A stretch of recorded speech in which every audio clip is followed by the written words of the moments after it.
Turizmi në vendin tonë ka pësuar një rritje gjatë viteve të fundit, i cili po shtrit në 12 muajt e vitit, ndërsa tashmë sfidë mbetet që ky turizëm të jetë i qëndrueshëm.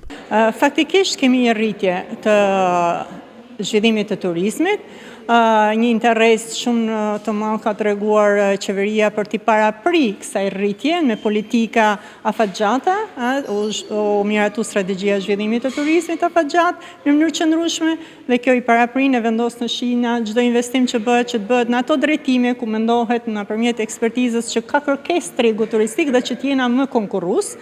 Ndërsa turizmi nuk është çështje vetëm e Ministrisë së Turizmit, por edhe shumë institucioneve të tjera dhe sektorit privat, në mënyrë që ky turizëm i cili ka pësuar rritje të jetë i qëndrueshëm në vendin tonë. Faktikisht nuk duhet mesin vetëm dorë qeverisë çdo gjë, duhet këtë është sfidë e turizmit ku gjithë aktorët duhet marrin përgjegjësi në mënyrë që ta bëjmë të qëndrueshme. Pra, nëse qëndrueshmëria është një filozofi, një vizion që duhet punojmë, duhet përgjegjësia, praktikat tona të përgjegjshme që e bëjnë këtë të implementueshëm.